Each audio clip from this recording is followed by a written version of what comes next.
The Predator, Killer of Killers. Animated film ends with a scene that might just be the Predator franchise's most important scene yet. And I'm not even exaggerating. In the final few seconds, director Dan Trachtenberg retconned elements of Prey, which, by the way, was also his movie, to set up some really exciting possibilities for future movies. A future where many characters from previous movies could return. Of course, I'm talking about those cryogenic trophy cases full of familiar faces, an intergalactic gladiator arena, and a hint that Arnold Schwarzenegger's Dutch could finally make a comeback. So, find out what the director revealed about the post-credit scene in Dutch, while also exploring what the scene shows, why it matters, and how it places Prey into the broader Predator timeline in badass fashion. So, my honorable hunters, get them combi stick and get to the chopper, cause we're about to go on one hell of a ride. Before we go into our explanation, we have a very small request. If you like our content, please support us by subscribing to our channel. This is a small click for you, but for us, it means a lot. Thank you. Let's begin.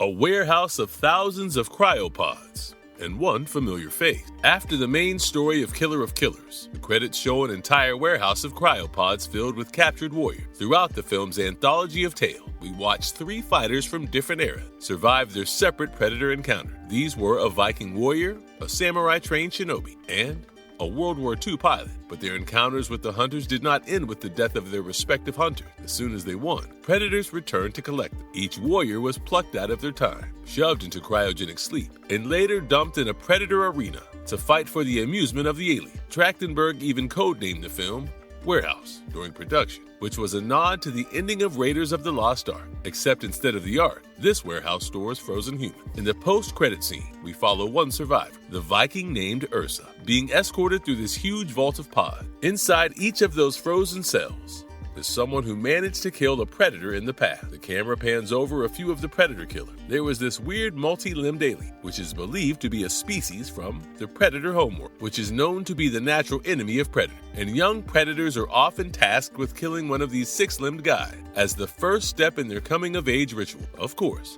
many of these young predators die, but those who survive earn glory and respect. Then there was a buzz-cut human who could be any of the guys we have seen in the past movie. I'm ruling out Mike Harrigan because Danny Glover is fairly old to do this kind of shit. I'm not ruling out any of the others, including McKenna or Royce. But my money would be on the guy about whom this video is. Anyway, the last of these pods had a familiar face. Naru, yes. Amber Midhunter's Naru from 2022's Prey is shown unconscious in a stasis pod, which confirms that her story didn't end as happily as we thought. In Prey, Naru defeated a Yautja, namely the feral predator, and earned a hard-fought victory for her Comanche tribe. But the animated stinger reveals that afterward, the predators came back for her and snatched Naru away, only to put her on ice along with all the other quote-unquote trophy survivors. This reframes Prey's hopeful ending into something far darker and gives credence to what we saw in Prey's end-credits artwork, where predator ships descend on Naru's village. We thought they were coming for another fight. Nope. They were here to claim what wasn't there. One thing that confused people was how could Naru exist along with the people who were born hundreds of years before or after her. But director Trachtenberg has been very clear about how this works. He explained that no time travel was involved, despite warriors from different centuries now standing side by side. The predators pluck people from their time period and then put them into stasis until the predators choose to thaw them out for a Tuesday evening's gladiatorial entertainment. In other words, the predators have literally been collecting the galaxy's most dangerous game and keeping them on ice.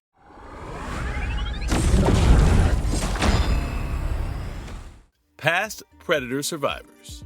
Meet your new neighbors. The implication of this reveal is enormous for the predator lore. It confirms that anyone who manages to kill a predator becomes a target for abduction, likely right after their big victory. The Yautja aren't content to lick their wounds and move on, so they come back in force to capture those elite warriors who beat them, and presumably consider it the ultimate prize. In fact, the Yautja Codex 0522/74 that appears at the beginning of the movie asks the predator to go forth among the stars and seek the strongest prey.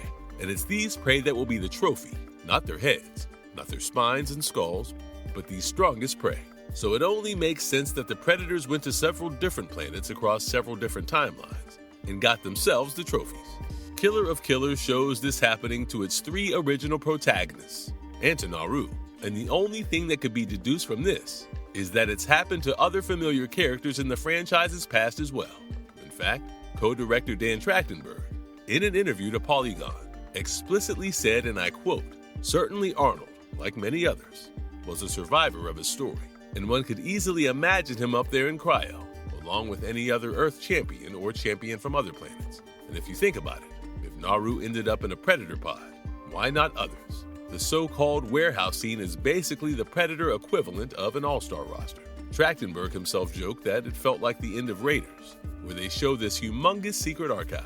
The very first human to defeat a Predator on screen could be one of those popsicles in a pod, waiting to be thawed. And Dutch wouldn't be alone. As I mentioned earlier, we could imagine Isabel and Royce from Predators, Alexa from AVP, or even the likes of Royce's friends from Predators. In fact, Louis Ozawa Chang-Chien, who voiced Kenji in Killer of Killers, is the same guy who played Hanzo in the 2010 film Predators. What if Hanzo is still alive? What if he was miraculously saved by some other Predator to be put on ice? Because, let's face it, he did manage to kill at least one Predator in the movie, right? And it seems that's enough for you to secure a ticket on a Predator ship to whichever planet the gladiatorial arena is present. In fact, the fighting styles of Hanzo and Kenji are also pretty similar. Imagine what could happen if Hanzo and Kenji actually met each other on that godforsaken planet. I mean, they would be able to communicate with each other because of their shared nationality, which in turn would mean that they are now able to hatch a plan to get out of there. See, we don't know how far into the future the gladiatorial fight takes place. It could very well be hundreds of years into the future, maybe around the same time as Weyland-Yutani hatched their plan to collect xenomorphs. So, this also means that Killer of Killers and its whole cryopod thing was Trachtenberg's way of bringing together the two franchises. In fact, he's already done that by showing a Weyland-Yutani synthetic in the Predator Badlands trailer, and the Grendel King wears the skeleton of a xenomorph queen on his back. So, you can understand the massive implications of Killer of Killers, right? Imagine Dutch teaming up with a bunch of Predator killers, or even Predators to kill a bunch of those ugly biomechanical minions of hell. Even if Governator Dutch makes a cameo in some movie as a mentor or something, even that would be crazy. Having said that, no specific names besides Naru are confirmed on screen, but that didn't stop eagle-eyed fans from already scouring the cryo chamber scene for clues.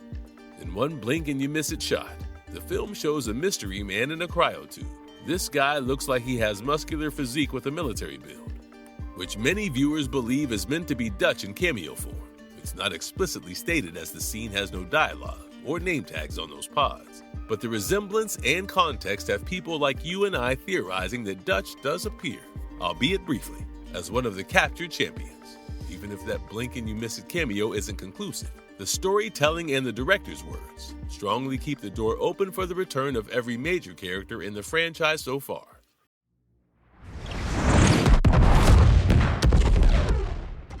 Building a team of champions for future Predator movies by rounding up history's Predator killers and storing them in one place. Killer of Killers basically sets up an Avengers version of a crossover event for the Predator franchise. This team would comprise the toughest warriors from every era.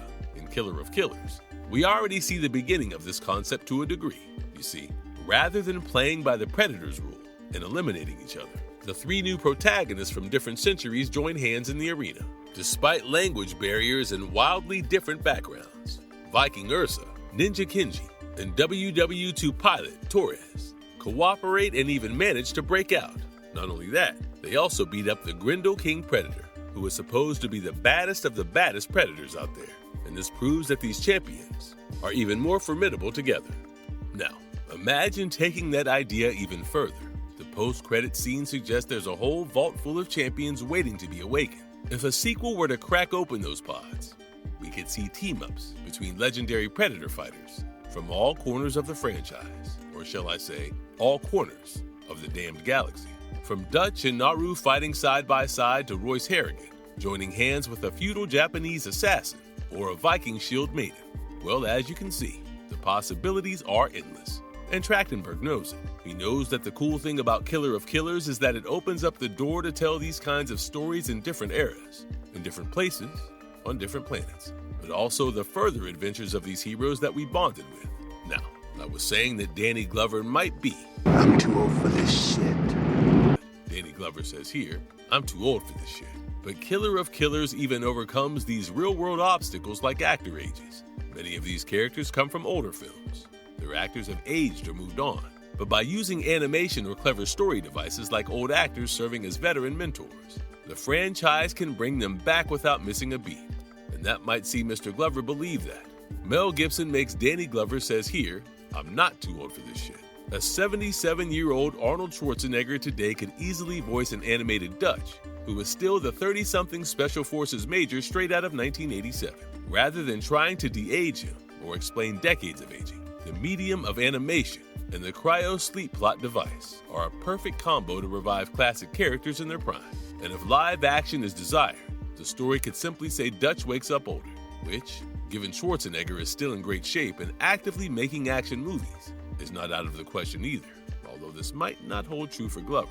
Dutch's comeback.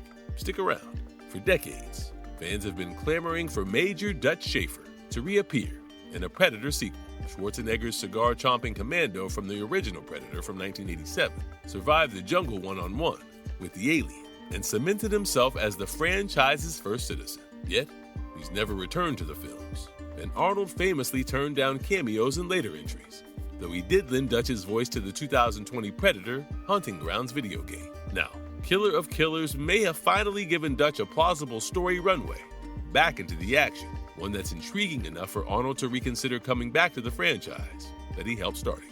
By establishing that Dutch's 1987 victory would have prompted the Predators to abduct him, the film provides an in-universe explanation for why Dutch vanished from the public eye. Trachtenberg certainly isn't shy about the possibility.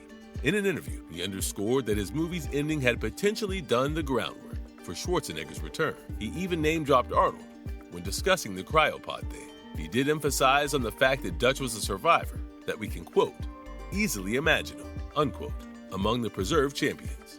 And unlike past attempts to bring Arnold back, this time, the creative logic is actually on the filmmaker's side. They wouldn't need to contrive Dutch stumbling into another Predator hunt by coincidence or retconning his history. Now, this raises the obvious question of what might a Dutch return look like. There are a couple of options. As mentioned earlier, one route is animation. Schwarzenegger could voice Dutch in an animated Killer of Killers sequel or spin-off that picks up with Dutch being thawed out of cryo to fight once more. This would let the character be his old 1987 self, muscle-bound and in his prime. No de-aging CGI required. Another route is a live-action appearance in a connected film like the upcoming Predator, Badlands, since Dutch would presumably be much older if revived in the present timeline. And guess what? At 77, Arnold is taking up action roles. For instance, the Netflix action comedy series, Fubar. So the man is far from retired. He may have said in another franchise, but he might just be back for this one. The mere idea has me giddy. So yeah, whether we actually see Dutch break the hell out of the cryopod, or Naru and others join their forces in a future sequel, remains to be seen. However, what is for sure is, the next time the screen goes dark at the end of a Predator movie, you and I will definitely stay through the credits. The hunt is far from over. And now we know that the Killer of Killers might just be back for an encore, or a team deathmatch. And as Dutch himself might say, if it bleeds, we can kill it. But if you kill it, be ready for the Predators to abduct you for round 2. Game on, you ultimate survivors. And if you liked our content, don't forget to leave a like and subscribe to us if you haven't already. Have a good one, and be safe. Thanks, everyone.